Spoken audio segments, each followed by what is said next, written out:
We're now joined live by Colonel retired Miri Eisin, who is joining us via Zoom. Good morning. Obviously, we're seeing a reoccurrence of missiles being fired in Israel. The truce is obviously over. We had the Secretary of State urging caution on how Israel manages its combat, but clearly Hamas is breaking the truce, so Israel needs to respond. What do you have to say about that?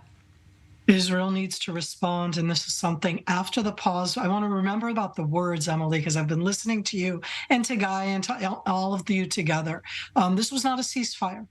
This was a pause, and it was a humanitarian pause, and it had everything to do with the hostages. It means in the meantime that you're sitting and waiting to see what the other side will do. And the other side is the Hamas.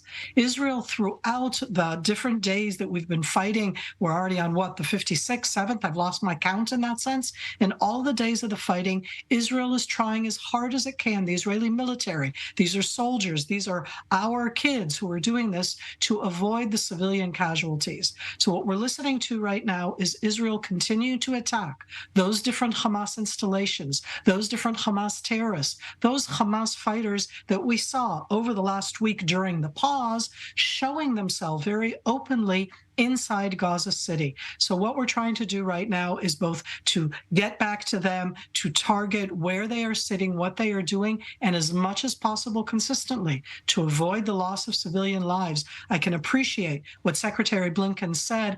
This is what we've done throughout the time, and in that sense, it's what we need to continue to do. Right, you're absolutely right. I mean, him encouraging caution and trying to make it not go as long as it needs to do. Is this a sign of more diplomatic pressure that could be mounted against Israel for continuing this operation, which must be done?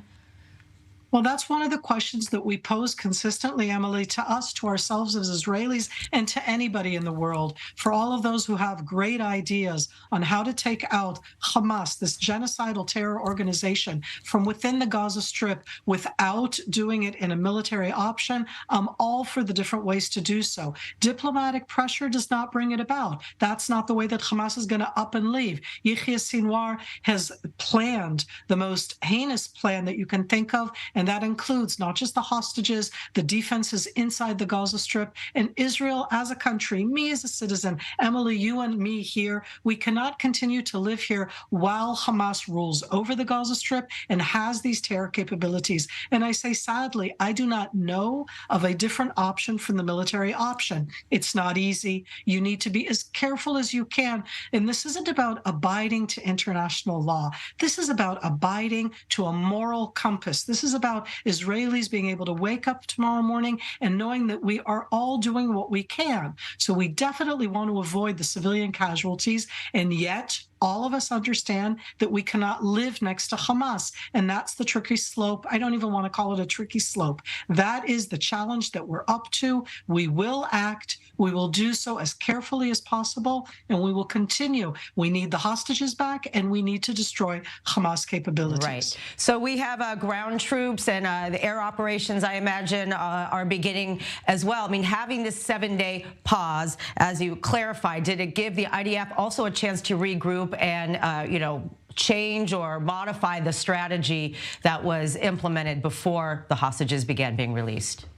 Whenever you're in fighting itself, you're constantly trying to understand how you can do it more exact, as we say in that sense, in the targeting. And it's on all sides, in avoiding the civilian casualties and also in saving both the civilian lives in Israel, the soldiers. So let's be clear. You're going to be, it's not even tweaking. You're going to look at what you've done. You're going to see if you need to do it better. You're going to lessons learned at all the different levels, the soldiers themselves and how they did that, the commanders and what they're doing, the strategy of where you're going. You look at it, and we've certainly been doing that during the pause. I remind all of us, the pause was like every day, another day, every day, another day. The only thing that was pretty sure was the 4 to 5 days. The additional days are added on. So you understand what you can do. You also understand what you can't do. And now you try and plan the best plan that you can. It is war. This isn't something nice. It isn't something easy.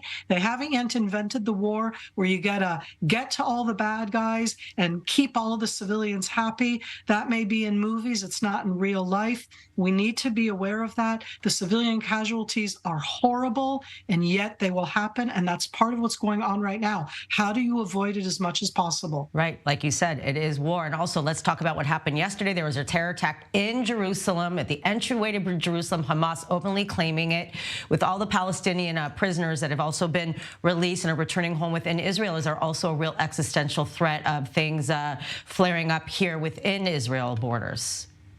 So in that sense, Emily, what I want to also say to ourselves when we talk about the terms of existential threat, Hamas in itself, its existence may not be the threat, but Hamas doing the attack that they've done, doing the kind of campaign, they're calling for the annihilation of the state of Israel. If they succeed in the Gaza Strip, then that could be an existential threat because that inspires. And what we saw yesterday, and we will continue to see, is that as long as Hamas manages to show itself as if it is winning, and it's not, but as long as it shows itself, it's very visual in that sense, then it inspires all the other ones who are inspired by the idea of annihilating Israel. And Emily, we're not going anywhere and we're not being annihilated. And we're continuing what we are doing, both to defend ourselves right now against rockets that are being fired in, to try to get to the hostages that have been taken, to try to eliminate these different Hamas capabilities. We will continue to do so. We all need to be aware, alert.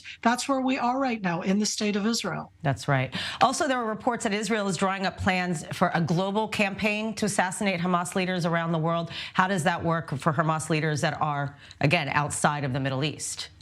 Potentially also in the U.S. Campaigns in that sense. Yeah. So in general, when we talk about that, when we're talking about terrorists worldwide, wouldn't it be nicer, Emily, if we could just say, terrorists, stop what you're doing, come give yourselves up? I mean, as we've all understood, it doesn't work that way.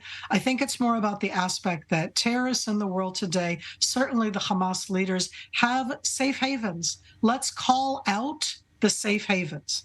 And when I say safe havens, those are countries that host them. Usually